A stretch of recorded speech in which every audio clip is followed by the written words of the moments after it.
Welcome to The Explainer. Today, we are diving into one of the most powerful chapters of the Quran. We're going to unpack 4 of its ancient parables to see how they offer a timeless guide for navigating, well, our modern lives. So we're exploring Surah Al-Kahf, which actually translates to the cave. And look, this isn't just some ancient text. It's really meant to be a guide, a source of light, and it's famous for 4 profound stories that get right to the heart of the challenges we all face. So here's our game plan. We'll start with why this chapter is called a refuge. Then we'll walk through each of the 4 main stories, from the sleepers in the cave all the way to the king and the wall. And finally, we're going to tie it all together to uncover one single, powerful message. All right, let's get into it. Why this chapter? What makes it so special that it's considered a refuge for believers, a source of profound guidance? Well, the chapter does something brilliant. It weaves together 4 stories that at first glance seem totally separate, but they're not random at all. Each one is basically a case study, a deep dive into a fundamental trial that tests our character, our beliefs, and our connection to something bigger than ourselves. Our first story throws us right into this incredibly high-stakes situation. You've got a small group of young believers who are standing firm against their entire society. This is the ultimate test of faith. So picture this. These young men found themselves in a really tough spot. Their entire community worshipped multiple gods, but they believed in just one. And facing persecution, they made this incredibly brave stand, openly declaring their faith before running for their lives and hiding in a cave, putting all their trust in God's mercy. And this is where things get, well, miraculous. God puts them into a deep sleep, basically a state of suspended animation, preserving them while the world outside completely transforms for centuries. For 309 years, they're kept safe in that cave. So when they finally wake up, they are completely disoriented. They have no idea what's happened. They think maybe a day has passed. Their reemergence becomes this huge, living miracle, a powerful sign of God's absolute power over time, life, death, and resurrection. All right, from a trial of faith under persecution, the next story pivots to something totally different, a trial that comes with prosperity. This is the parable of the 2 gardens, and it's a huge test of wealth. The story sets up this incredible contrast between 2 men. You have one guy who's poor, but is spiritually grounded, always remembering where his blessings come from. And then you have the other man who is incredibly wealthy with these amazing gardens, but he's become completely deluded by his own success, thinking he did it all himself. And you can just feel the arrogance dripping from his words. He looks at his lush, beautiful gardens, the rivers flowing through them, and he declares his own superiority.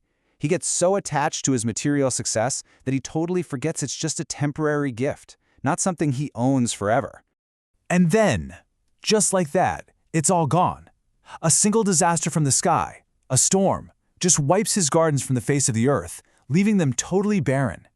And he's left just wringing his hands in regret, not only for the money he lost, but for his spiritual blindness, wishing he had never forgotten his Lord. Okay, story number 3. This one is a bit of a mind-bender. It's this mysterious journey about the limits of human understanding, and we follow the prophet Moses as he seeks a deeper wisdom from an enigmatic teacher. This is the trial of knowledge. So Moses promises to be patient, but his companion, a wise man known as Cleator, starts doing these things that, on the surface, seem completely bizarre and even wrong. He wrecks a boat belonging to some poor fishermen, he takes the life of a young boy, and then he repairs a wall for people who were incredibly rude to them. And of course, Moses just can't stop himself from questioning everything. But then, the real reasons are revealed. And it turns out every single confusing act was actually a mercy in disguise. Damaging the boat meant it was ignored by a tyrant who was seizing all the good ships. The slain youth was destined to bring ruin to his devout parents. And under that repaired wall, a hidden treasure saved for 2 young orphans. It's this incredible lesson that God's wisdom often works in ways that are way beyond what we can see. And that brings us to our final story.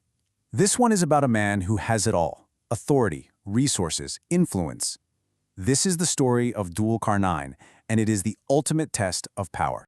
So this king, he's given immense power and the ability to travel all over the earth. He journeys from the far west to the far east, and everywhere he goes, he uses his authority not to conquer and oppress, but to establish order and justice and to help people who are in need.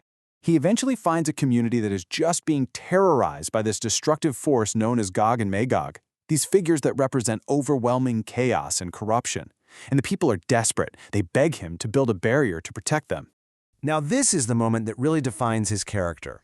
Instead of demanding payment or tribute, he just asks the people to help him with their labor. He then engineers this massive wall of iron and molten copper. And when it's all done, he doesn't take any credit. He simply says, "This is a mercy from my Lord." He understood that real power is a trust, something you use to serve and protect. So, we've walked through 4 incredible stories. A group of youths in a cave, a rich man in his gardens, a prophet on a quest for knowledge, and a powerful king building a wall. What's the common thread here? What's the one powerful message that all of them are pointing to? Well, when you lay it all out like this, the structure becomes crystal clear.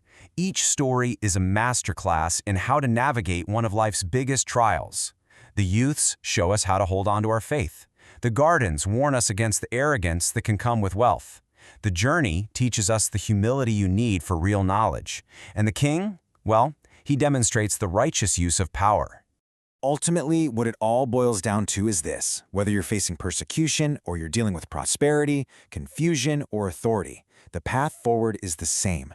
The ultimate protection, the ultimate cave you can take refuge in, is turning to a higher power and remembering there is a purpose far greater than our own immediate wants or understanding.